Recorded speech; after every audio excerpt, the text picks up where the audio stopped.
Olá, seja muito bem-vindo ao nosso Almanaque Cultural, que está entrando em cena para mais um encontro repleto de arte e das histórias da nossa gente. E a gente já sofre algumas consequências de elevação do nível do mar, de aumento das atividades extremas da natureza, como furacões, como escassez de chuva, que é o nosso caso aqui. Depois que os ingredientes ferverem, eu vou acrescentar aos poucos a nossa tapioca granulada e depois o coco ralado, mexendo sempre. Beira do mar, pela noite inteira. Quem vai sem pressa, quem vai? Então eu fui para Taiwan e expus na final lá, num festival internacional que tem lá, que é o maior da Ásia, na Art Revolution Taipei.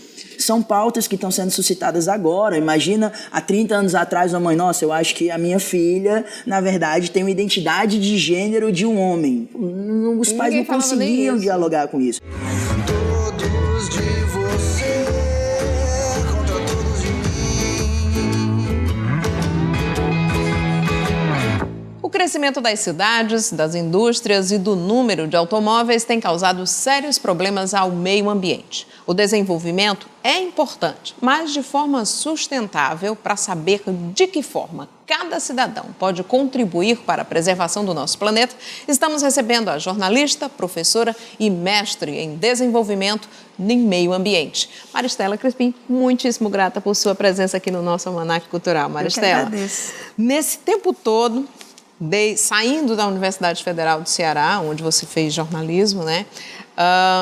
Por que você quis se dedicar a essa área do meio ambiente? Não era um tema muito voltado inclusive para os estudos na Universidade Federal, né? Como foi que ele surgiu na tua vida? Olha, eu sempre tive um apreço muito grande pelas coisas ambientais. Eu sempre gostei muito da natureza. O primeiro artigo que eu escrevi dentro do curso de comunicação foi sobre ecologia. O meu trabalho de conclusão de curso também foi sobre meio ambiente. E muito cedo eu me envolvi com o movimento ambiental. Né? Naquela época... Tem a ver com o marido, ligado ao Partido Verde? Também, eu procurei, na realidade, o Partido Verde naquela época. Mas que foi que veio primeiro? Interesse pelo verde ou o partido ou o marido? Olha, as coisas vieram quase ao mesmo tempo, porque eu procurei e aí teve esse envolvimento todo.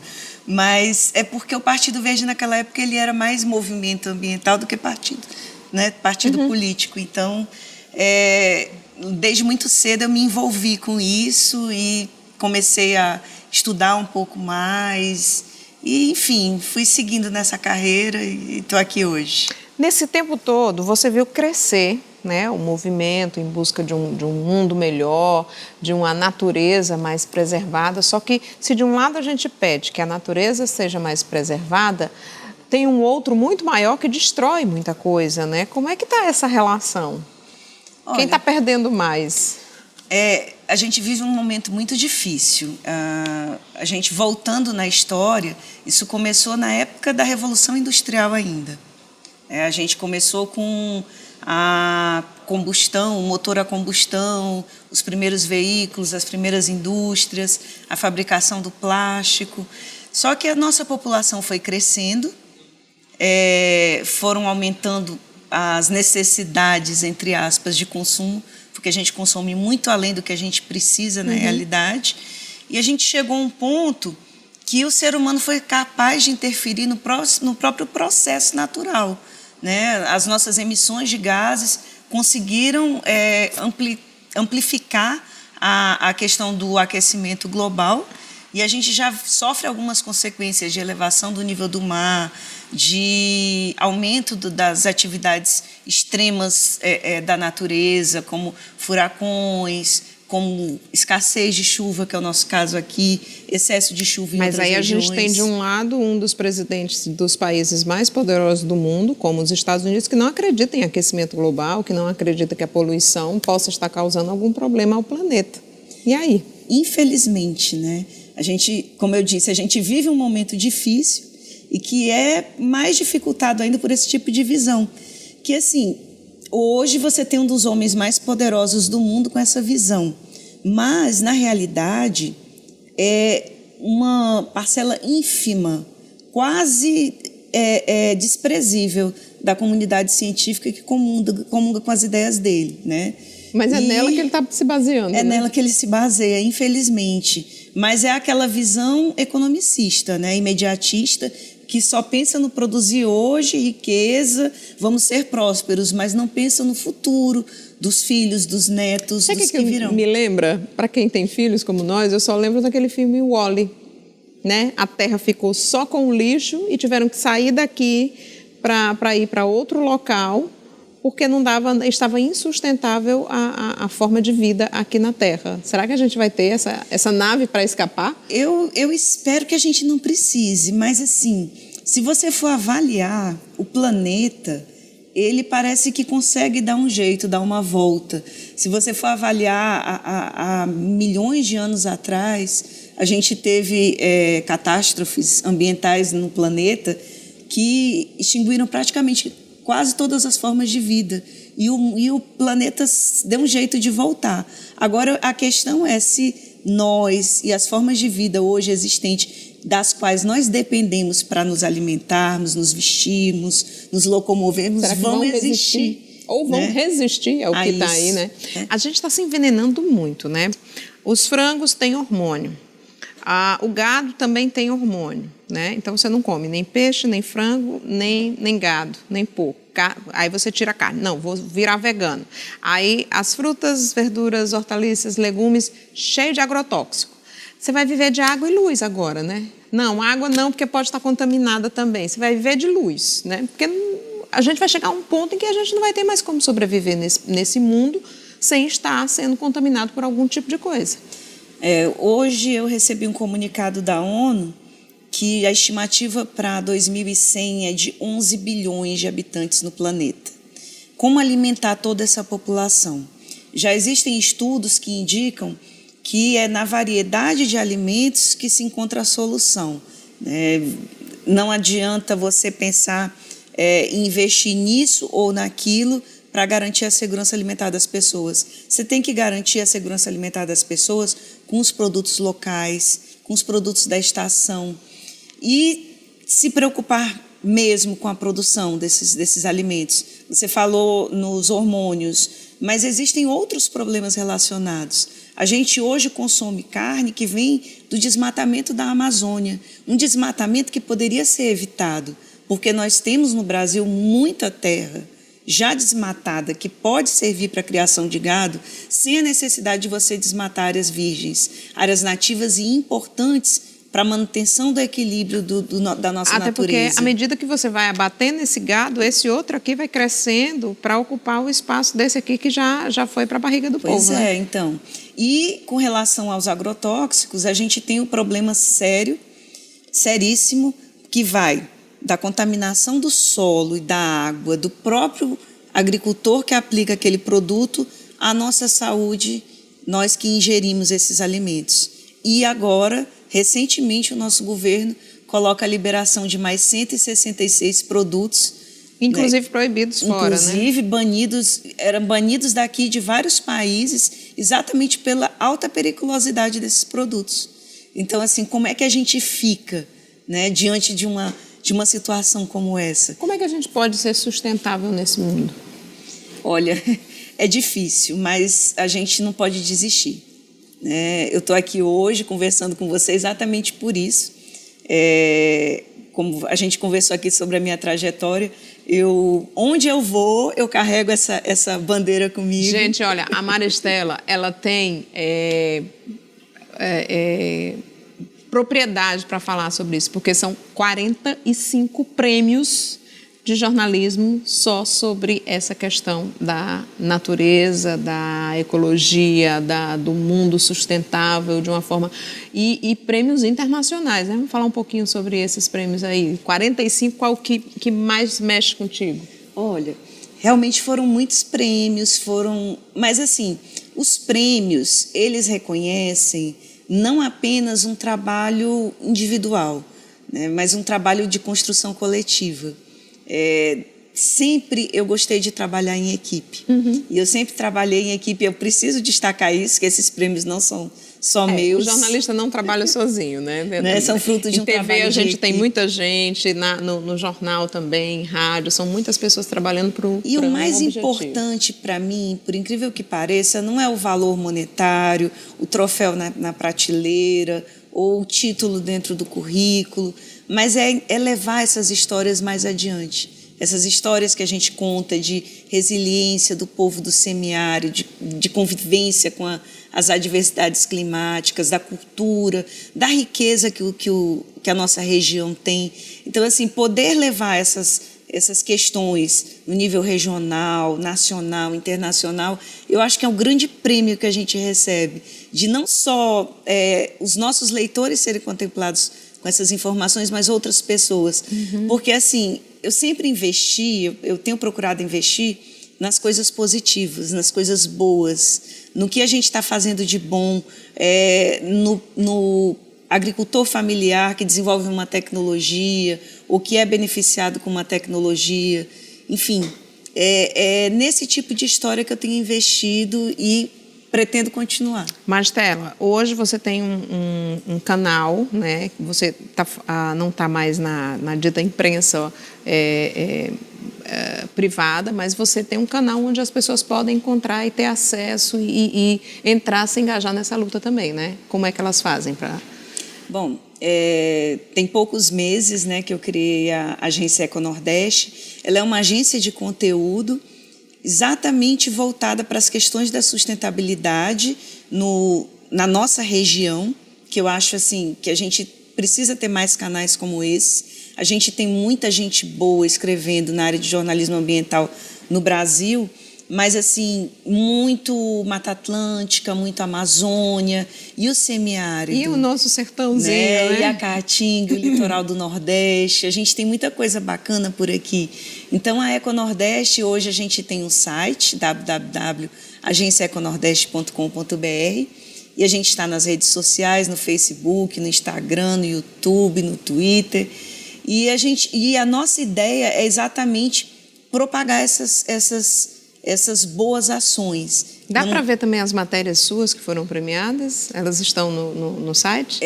Eu tenho, dentro do Quem Somos, tem as mais recentes, que a gente Mas tem publicou. que colocar todas, para a gente poder ver essa trajetória e ver, às vezes, comparar, né? Coisas que eram feitas ou que se perderam com o tempo ou que se fortaleceram com o tempo, né? Pois é, a gente tem uma longa trajetória aí de falar de coisas boas da nossa região e também de coisas invisíveis. A gente também teve você perguntou aí de destaque, a gente teve 2 materiais muito importantes que eu considero. Um foi o Retrato Sertanejo, nós fizemos 3 cadernos de 12 páginas falando da convivência do sertanejo do semiárido com a água, com a terra e com a cultura. Foi um trabalho muitíssimo premiado e que nos deixou muitíssimo satisfeitos pelos resultados. E também a gente tem um outro trabalho que foi, inclusive, contemplado com uma premiação internacional, que foi sobre os excluídos, que a gente falou dos indígenas, dos ciganos, dos quilombolas no Nordeste. E foi assim um trabalho muito gratificante de poder dar visibilidade para essas pessoas que normalmente são invisíveis aos olhos até mesmo de quem mora nas capitais do Nordeste, né? Tá muito orgulho de ser amiga dela, gente. Olha, Maristela, só o site aí de novo para o pessoal. www.agenciaeconordeste.com.br. Então, olha, lá vocês vão poder entrar em contato com a Maristela, sugerir, mostrar trabalhos que vocês queiram que sejam divulgados, trocar ideias com ela e com outras pessoas que estão voltadas aí para um mundo melhor, porque a gente está precisando disso, viu? Está precisando muito disso. E a gente lançou uma campanha, agora no dia 28 de abril, foi o Dia Nacional da Caatinga, que é exatamente para valorizar essas histórias. Então, assim, pessoas de todo o Nordeste, pessoas, empresas, pode ser iniciativa pública também, qualquer iniciativa coletiva, individual, que favoreça a preservação do bioma Caatinga, é história para a gente contar. Então, a gente está aberto para contar essas histórias dentro dessa campanha pela valorização do nosso bioma. Maravilha. Mais uma vez, muitíssimo grata, Maristela. Volta sempre aqui para a gente ter uma esperança de ter um planeta mais limpo. Com certeza. Obrigada. E olha, agora a gente vai para o momento saboroso, né? A gente encontra as pessoas, a gente acabou de falar de muito alimento aqui, né? Mas assim, se você tem uma agricultura familiar, você pode então escolher alguns desses ingredientes para tentar fazer o nosso de comer de hoje. Será que dá para fazer com a dica que vai ser passada pelo chefe de hoje? Vamos saber então o que é que tem no nosso de comer.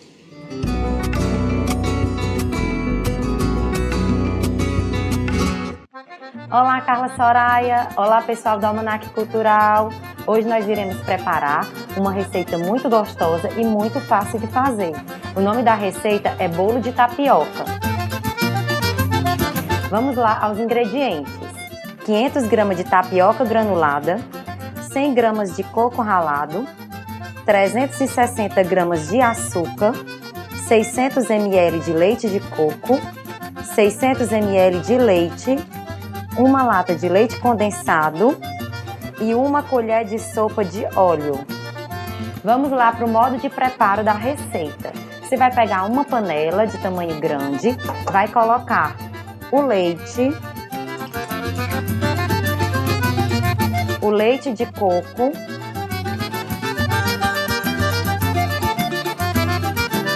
o açúcar,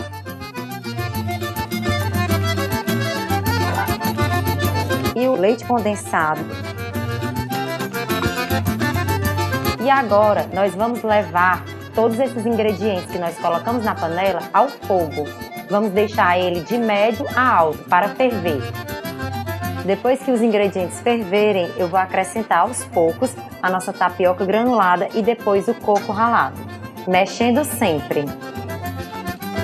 E agora eu vou mexendo até ele cozinhar por completo. O sinal é quando ele parecer um mingau grosso, um tipo de um angu. Agora eu vou mostrar aqui para vocês como é que fica o ponto. Depois de mais ou menos uns 7 minutinhos cozinhando, ele vai chegar a esse ponto, ó, desse mingau grosso. Ele tem que chegar a esse ponto para ficar totalmente cozido. E agora nós vamos despejar essa mistura, ela ainda quente assim, numa forma, né, untada com óleo.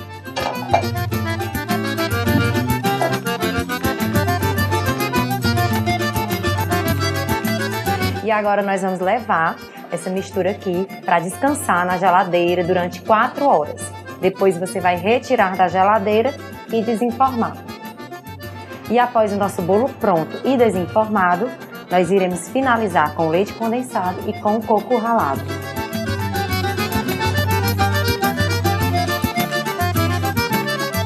É isso aí, pessoal. Está pronto o nosso bolo de tapioca. Espero que vocês façam em casa com a família. Um beijo e até a próxima!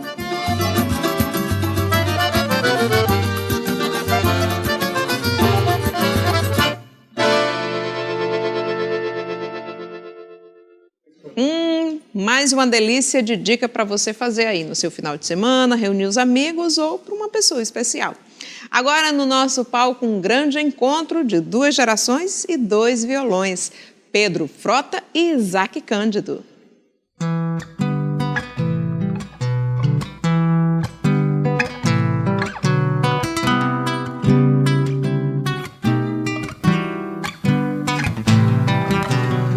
Beira do mar, pela noite inteira. Quem vai sem pressa, quem vai sem querer chegar. Do lado de lá, além da fronteira. Quem vai sem pressa, quem vai sem saber voltar. A vida é bem mais que a primeira ilusão ligeira, verdadeira voz a iluminar a cidade inteira, qual terra estrangeira, derradeira luz do meu cantar.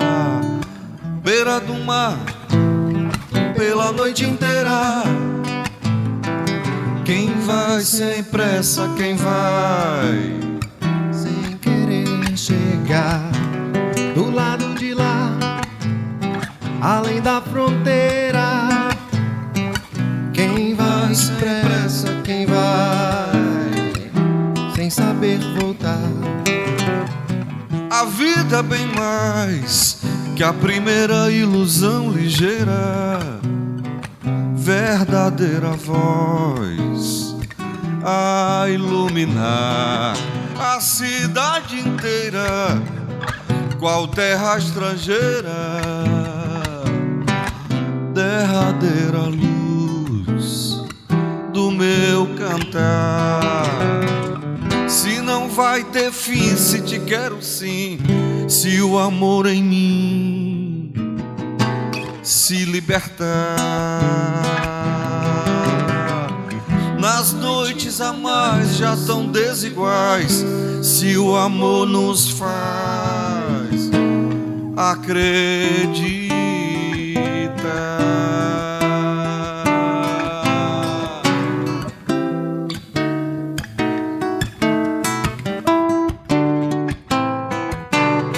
Beira do mar, pela noite inteira, quem vai sem pressa, quem vai sem querer chegar. Beira do mar, pela noite inteira, quem vai sem pressa, quem vai sem querer chegar.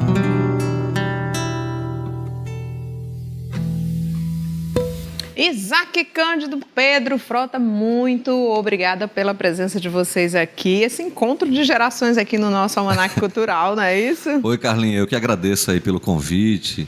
Eu estou super feliz, né? Eu acho que esse projeto assim nasceu de uma forma muito bacana, né?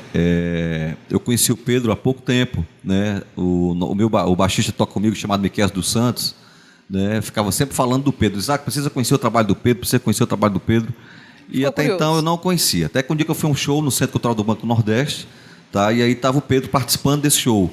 E quando eu acabei de... Assim, quando o Pedro terminou de cantar, me deu uma vontade imensa de voltar para casa e estudar violão de novo, né?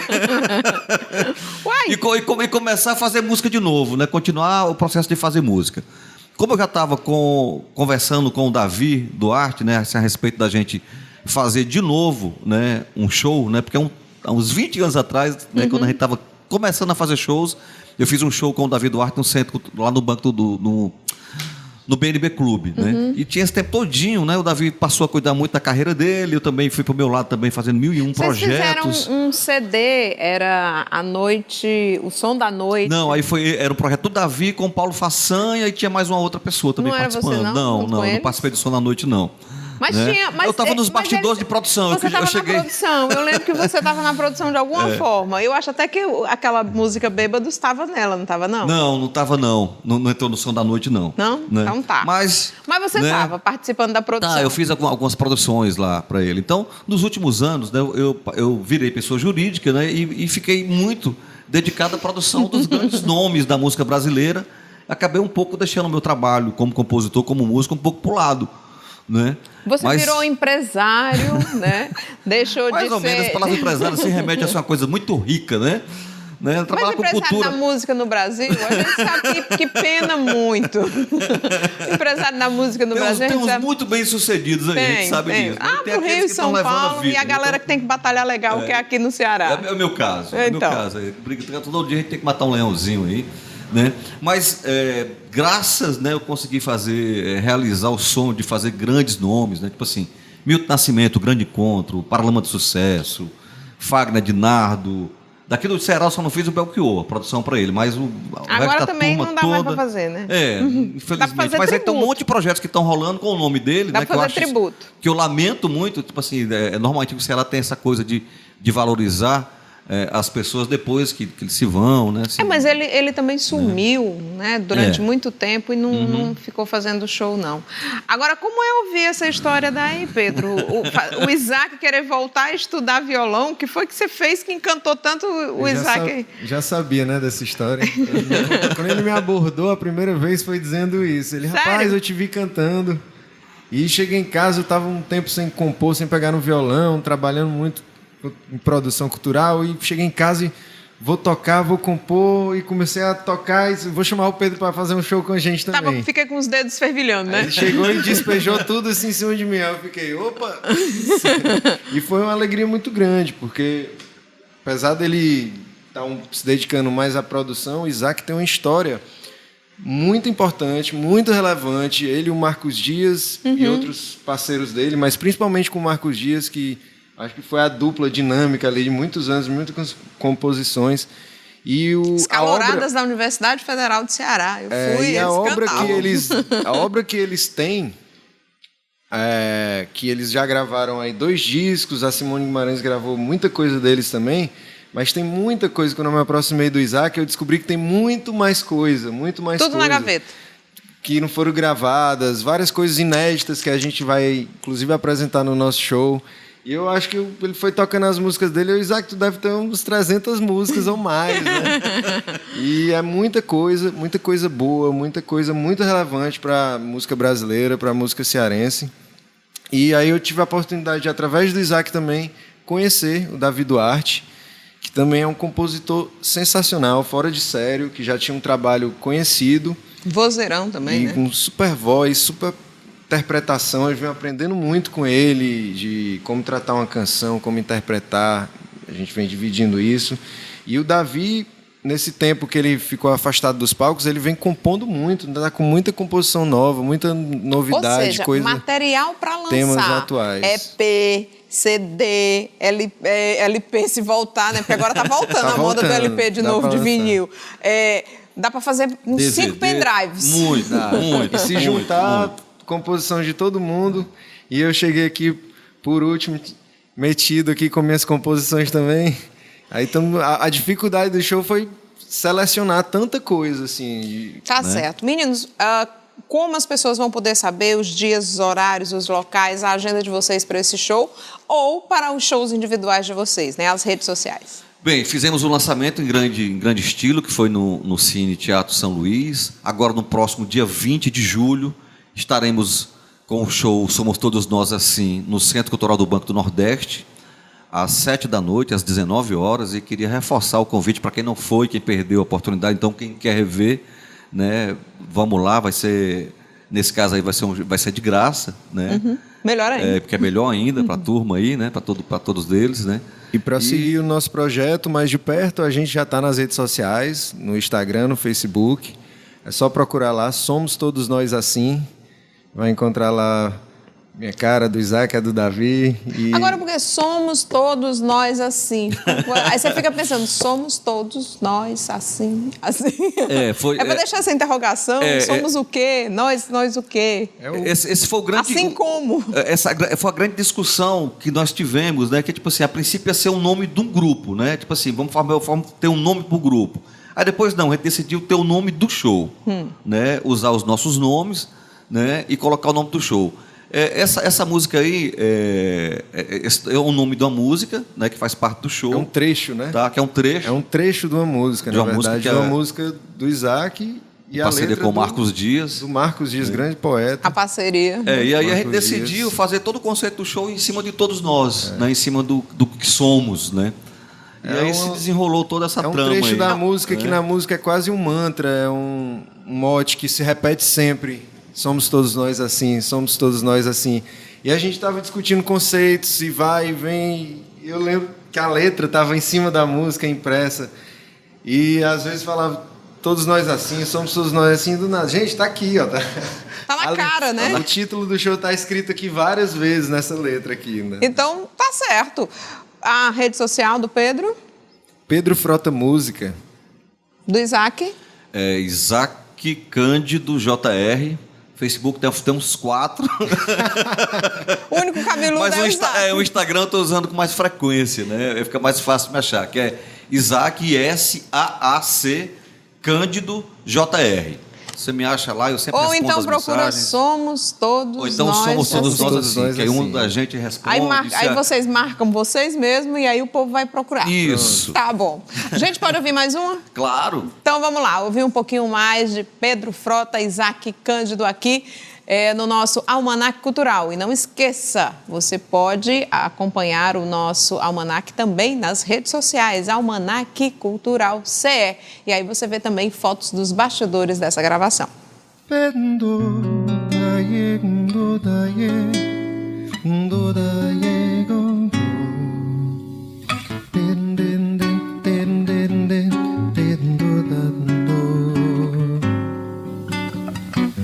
Resolvi tentar fazer um samba pra você, mas desisti de querer me ater, sempre fiel à raiz. O meu samba é uma melodia que se esvai pelo ar, e a direção, meu peito sincopado é quem diz. Como lenitivo da alma que sinto, sente a falta do bem e sem motivo se põe a pensar em tudo que há mais além.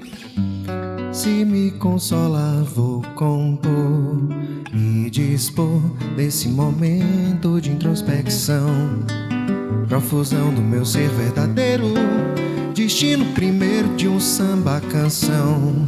Som que é pra servir o sentir que bate no peito de um compositor.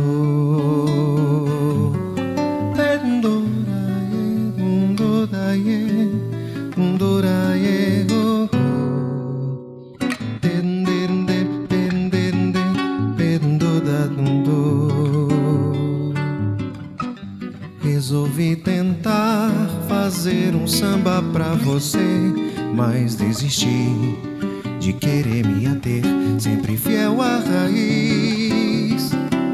O meu samba é uma melodia que se esvai pelo ar, e a direção, meu peito sincopado é quem diz. Como lenitivo pra alma de quem só sente a falta do bem e sem juízo se põe a pensar em tudo que há mais além. Se me consolar, vou compor e dispor desse momento de introspecção, profusão do meu ser verdadeiro, destino primeiro de um samba canção. Som que é pra servir o sentir que bate no peito de um compositor, e dispor desse momento de introspecção, profusão do meu ser verdadeiro, destino primeiro de um samba canção. Som que é pra servir o sentir que bate no peito de um compositor.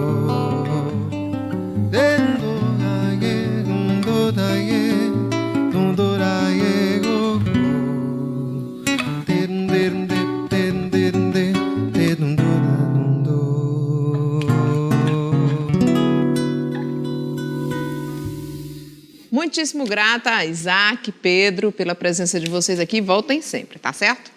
Agora, a gente vai falar com ele, que é consagrado em mais de 20 países. Artista plástico cearense está com uma turnê programada para 3 continentes: Ásia, Europa e América do Norte. Mas, no momento, ele está aqui no nosso Almanac Cultural. É um prazer recebê-lo, Juca Máximo. Muito obrigada por sua presença. Põe a mão aqui. Vamos nos cumprimentar. De onde vem esse sobrenome Máximo? Vem de Varzea Alegre, né? Uma família tradicional de lá. E Já era o Máximo desde o nascimento, né? eu brinco dizendo que não é boçalidade, é sobrenome, né? Mas é uma família bem tradicional de Varzea Alegre. Agora, como foi que você se interessou pelas artes plásticas, né? Quem foi o primeiro artista plástico que chamou a sua atenção para que você dissesse assim, poxa, eu quero ser igual ou melhor do que ele? Eu tinha um vizinho, né, que se chama Michel Távora. Ele é um artista plástico bem consagrado aqui em Fortaleza, né, reconhecido. E ele era meu vizinho da direita. E eu, de vez em Que quando, bairro era? Cidade Dicionários. E aí, de vez em quando, eu ia visitá-lo para brincar ou ver algum brinquedo dele. E aí, eu sempre estava pintando camisas à mão. Aí eu pensei, não, isso é muito legal, eu quero fazer também. Então, desde os 16 anos que eu vejo o Michel pintando camisas e telas, aí eu fiquei interessado pelas artes plásticas. Agora você chegou a fazer algum curso ou foi instintivo mesmo? Você viu, não, peraí que eu vou experimentar isso aqui e foi dando certo. E quando foi que surgiu a tua primeira exposição? Pronto, eu sou publicitário há 10 anos, né? E então sempre trabalhei com direção de arte, com ilustrações, né? Então, assim, eu fiz alguns cursos aqui em Fortaleza de desenho, né? Eu não desenhava só com palito mesmo. E Como é desenhar só com palito? Boneco de palito. Ah, tá, aquela bolinha. E aí eu tive que aprender a técnica de desenho, né? Então, eu estudei, Isso fiz significa cursos. que eu tenho possibilidade no futuro de desenho é uma técnica. pelo menos sair do palitinho também. Tem sim, desenho é uma técnica como música, você tem que aprimorar e estudar muito, né? Estudar o quanto puder para poder aprimorar a sua técnica, né? Então, assim, fiz cursos e estudei publicidade, fiz design, fiz artes plásticas, não completei todos, né? Mas eu estudei o que eu precisava para me aprimorar com a imagem, então, e me tornar um especialista na imagem. E a tua primeira exposição? Quem foi que disse? Poxa, Juca, você já tem tanta coisa legal aí, vamos fazer uma exposição? Pronto, minha primeira exposição, por incrível que pareça, foi em 2016, no final do ano, um coletivo. Tá, então tá muito recente. Foi. Exposição mesmo, né, de arte. A primeira vez que eu pintei em tela foi em 2016. Eu trabalhava com papel, com aquarela, mas tela mesmo, a minha primeira tela foi em 2016. E aí, onde foi essa exposição? Foi no Salinas, no Shopping Salinas, né, numa escola mais design, com o Michel, com a Raíssa Cristina, com outros artistas plásticos. Agora, como é que foi essa explosão do Juca Máximo, que saiu do Ceará e está com essas exposições todas marcadas aí para 3 continentes, né? Que é o sonho de muito artista que não conseguiu, às vezes, sair nem do próprio estado, imagina do país. Foi uma surpresa muito grande para mim, porque o primeiro festival que eu escrevi eu ganhei, que foi no Canadá, né? Fui bronze em Toronto. Vous parlez français?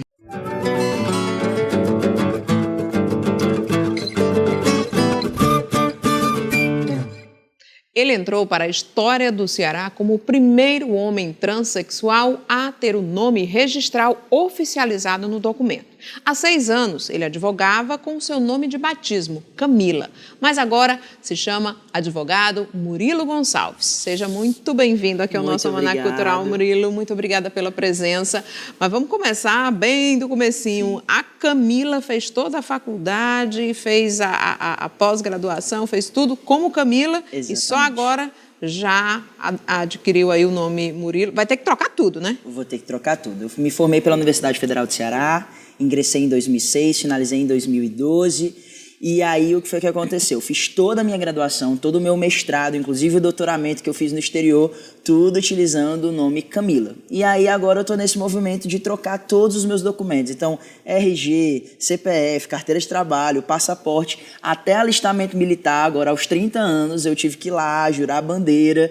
Então, são situações que eu estou tendo que passar agora, mas que faz parte de um desdobramento desse processo de transição. Aqui no Brasil é uma coisa que até mais é comum, né? Porque quando você é mulher, principalmente, você é solteira, passa a casada e muda o nome, você tem que mudar toda a sua documentação. Exatamente. Separou, tem que voltar tudo para o mesmo... Agora, no exterior, como é que você vai fazer isso? Olha, no exterior eu não tenho nenhuma documentação que tenha sido emitida pelo exterior. Então, eu não finalizei ainda o meu doutoramento, eu não finalizei. Tá. Então, aqui no Brasil, eu vou ter que trocar o meu diploma do mestrado e da graduação, de pós-graduação que eu fiz, e todos os documentos, cadastro de farmácia. Tem dias que eu acordo e fico lembrando, meu Deus, eu tenho que alterar mais uma coisa. Então, nós temos muitos documentos e eu estou tendo todo esse trabalho de formiguinha, de órgão por órgão, pedir esse tipo de coisa. Lá você ainda não concluiu? Lá eu ainda não concluí o doutorado. Mas seu nome lá tá Camila ainda? Tá, e aí eu vou ter que descobrir. Prometo que quando eu descobrir eu falo para vocês. Tá certo, vou ficar na curiosidade. Vou ficar na curiosidade. Agora, quando foi que a Camila descobriu que não queria ser mais Camila? Na verdade, eu acho que é um processo e eu me sinto até um pouco não apropriado de falar falar isso, que eu falo em nome de uma comunidade. Então, eu vou falar do meu processo.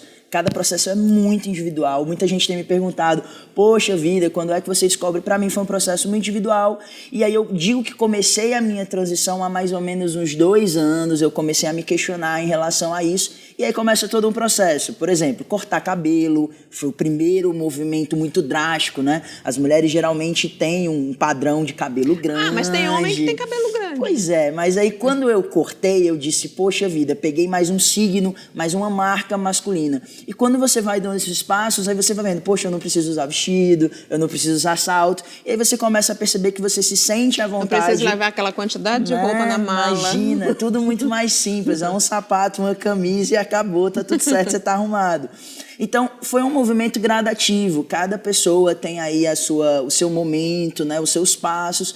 Tudo isso alinhado, obviamente, com terapia, para verificar se realmente isso é uma questão.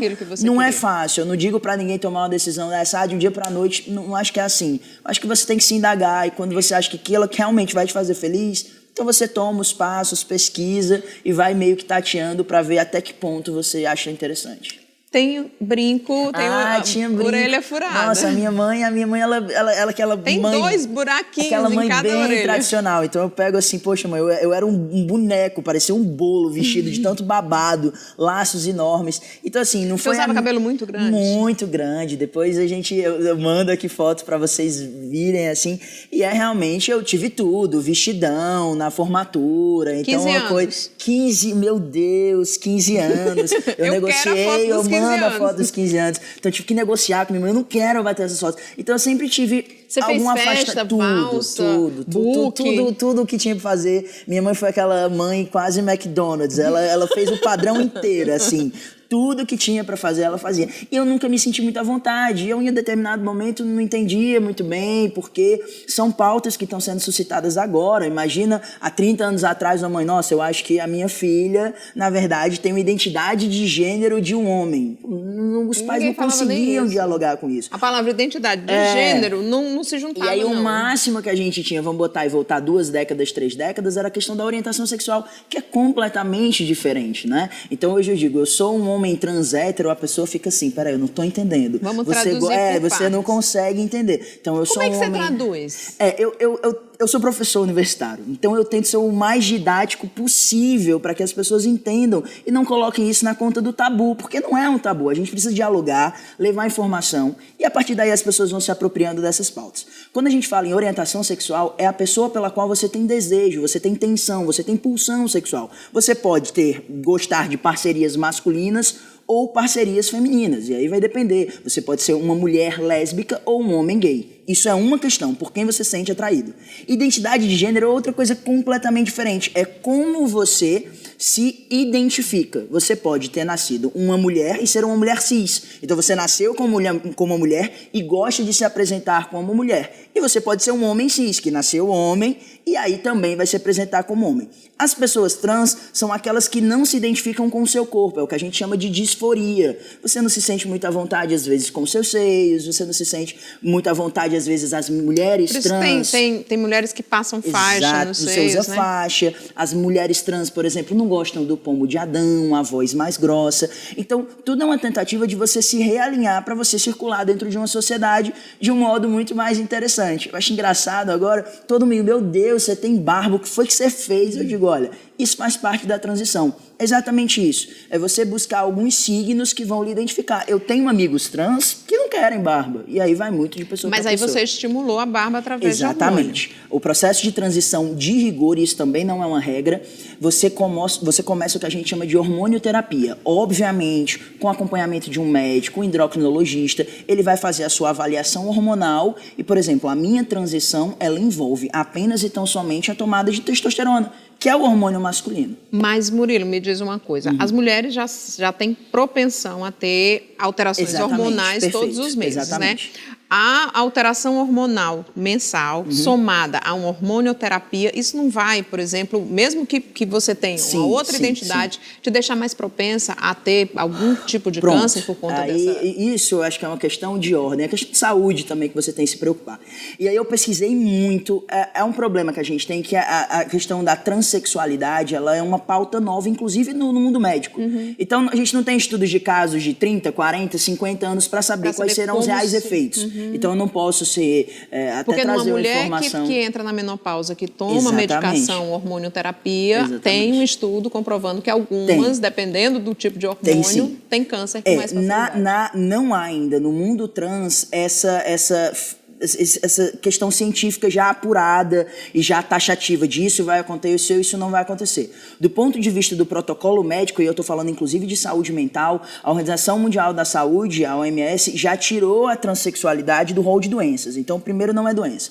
Então, você tem uma questão de seguinte, será que é melhor eu ter uma vida plena, do jeito que me entendo como sou, feliz, ainda que, sei lá, eu vou perder... Não sei nem se vou perder, pode ser que ganhe, mas se vou perder 1 ano, 2 anos de vida, é melhor ter uma vida plena. Então, assim, a lógica é sempre a busca da felicidade. A gente vive hoje, a gente tem situações tão banais aqui no Brasil, vivemos, infelizmente, numa cidade como Fortaleza, extremamente violenta, que a qualquer momento a gente pode, enfim, vir a óbito e algo dessa natureza. Então, assim, não temos hoje uma questão de saber o que vai acontecer, mas eu digo que hoje, depois da transição, eu sou muito mais cuidadoso com a minha saúde. Então, eu faço exames periodicamente para fazer esse acompanhamento. São escolhas, né? Há quanto tempo você faz a hormonioterapia? Eu faço desde novembro de 2018. Desde novembro então de 2000. Recente, né? A hormonioterapia é recente. Porque pelos protocolos do Conselho Federal de Medicina, você tem que esperar uns prazos. Para começar a tomar hormônio, você precisa esperar 6 meses. Para poder fazer uma intervenção cirúrgica, você tem que esperar 2 anos. Então não é uma decisão, decidi, agora eu não sou mais isso. Você tem que ter um pouquinho de paciência. É importante que se tenha paciência, porque é uma decisão que realmente vai impactar a sua vida, os seus familiares, a sua vida profissional, os seus amigos. E você precisa ter tranquilidade em relação a isso. Murilo, agora vamos falar das cirurgias, né? Você falou que as mulheres trans, elas se incomodam com o pomo de Adão, né? Dá para retirar o pomo de Adão sem interferir em nada? Eu não sei nem por que é que nasce aquele negócio nos homens. Mas... Eu também não sei, do ponto de vista do sei. Eu sei que é o seguinte... essa anatomia eu não entendo, não. Dá para fazer, assim, situações as mais variadas possível. As meninas, as mulheres trans, elas fazem... Não tem agora, tá na moda, né? Essa harmonização facial e tal. Dá para construir tudo. É impressionante o que a medicina consegue fazer. Fui um dia desse num fono, porque, por exemplo, a minha voz, ela timbrou pra... Ela tá mais grave. Por causa também do hormônio. Por causa também do hormônio. Como diz no popular, engrossou o gogó. Então, as meninas... Eu fui perguntar para um fonoaudiólogo e para um médico se dava para as meninas afinarem a voz mediante cirurgia. Também é possível. Então, do ponto de vista de intervenção cirúrgica, dá para se fazer muita coisa, né? Você vê, os novos estudos agora têm feito a possibilidade de transplante de útero para mulheres trans. Porque já há no mundo uma mulher cis que recebeu um útero de uma outra mulher que já tinha vindo a óbito e ela já gerou um filho. Então, no mundo, a gente já tem transplante de útero. A nova pesquisa agora que se vai ter é se é possível transportar um útero para uma mulher trans, que foi uma pessoa que nasceu biologicamente como homem. Então, a medicina, alguém pode dizer, tá brincando de Deus. Olha, a gente tem que ter muita tranquilidade, cada um confessa o que quiser, mas as escolhas individuais, elas, se não afetarem as outras pessoas, elas têm que ser, no mínimo, se não endossadas, no mínimo respeitadas. Pauta é sempre essa. Você vai tirar os seios? Eu vou. Você hoje passa faixa? Já. Hoje a gente usa faixa, é incômodo e tal, mas eu vou tirar porque eu quero tirar. Mas, repito, há meninos que não querem intervenções. Tem gente que é da lógica do quanto menos, melhor. Eu não me sinto à vontade e vou fazer a mastectomia. Vai mexer em mais alguma coisa? Não, por hora não. As outras cirurgias, eu vou falar abertamente, eu acho que esse é o espaço. A gente está tendo um espaço aqui que talvez não seja dado em lugar nenhum. Tem 2 tipos de cirurgia. Tem a vaginoplastia e tem a faloplastia. A Tailândia, parece até brincadeira, porque a Tailândia é o lugar, talvez, de referência em termos de vaginoplastia. Falando em português de arquibancada aqui, vaginoplastia é quando você vai retirar o seu pênis e fazer a cirurgia para reconstrução de uma vagina, e a faloplastia é o inverso.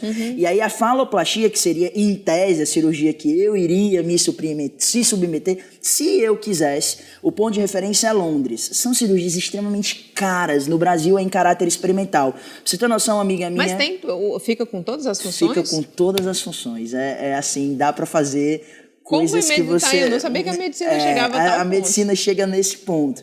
Então, assim, mas o que a gente tem que colocar, e isso que eu queria colocar para não parecer que você só transicionou se você fez cirurgia, se você tomou hormônio, não é isso. Existem, por exemplo, pessoas que são não binárias, né?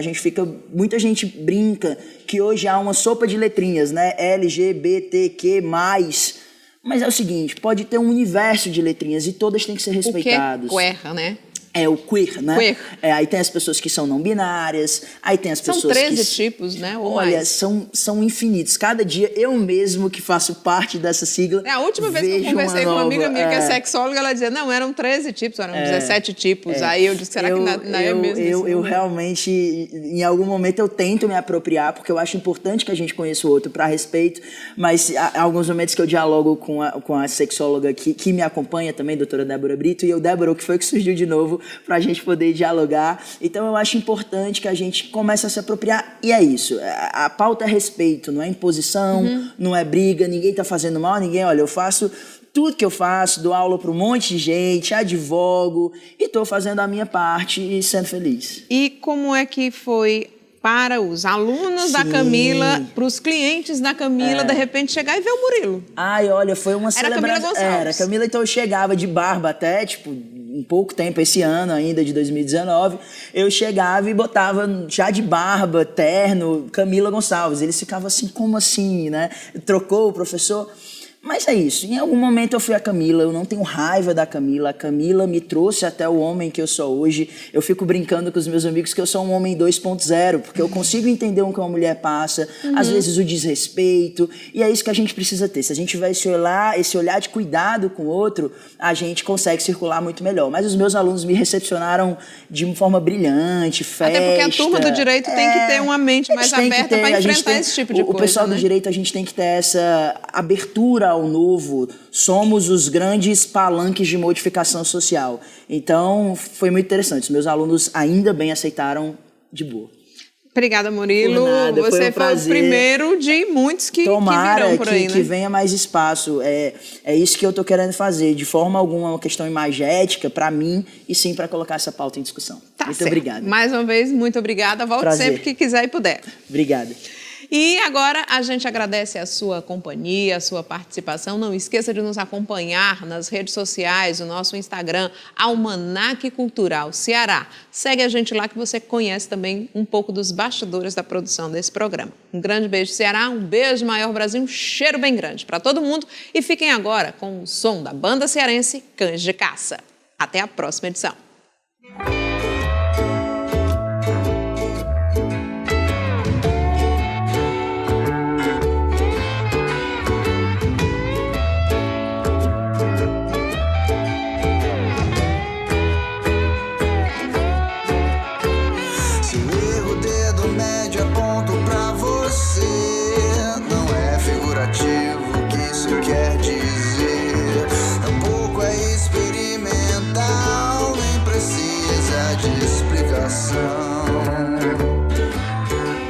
O tom imperativo usado em sua voz reflete exatamente o que há de errado em nós e aquilo que ficou pra trás quando tudo passou a ser todos de você contra todos de mim.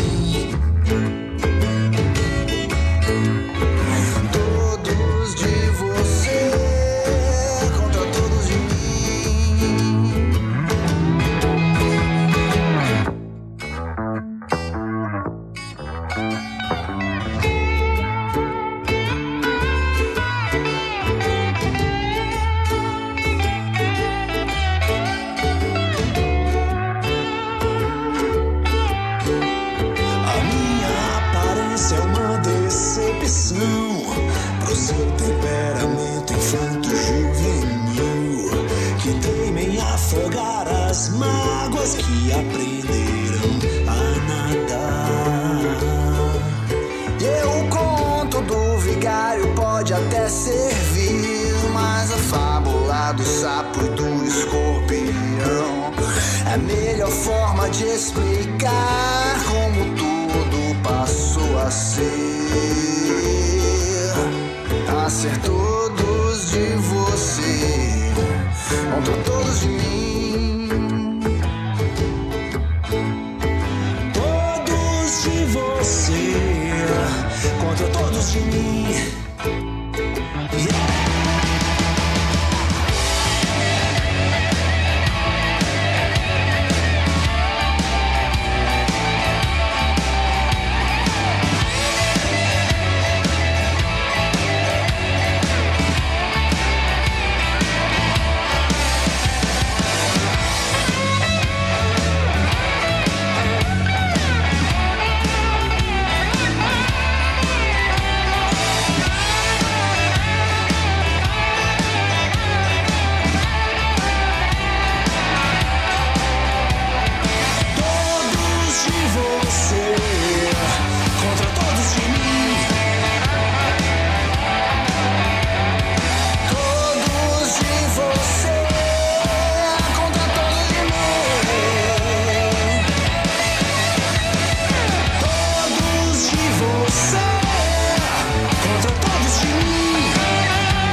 Contra todos de mim.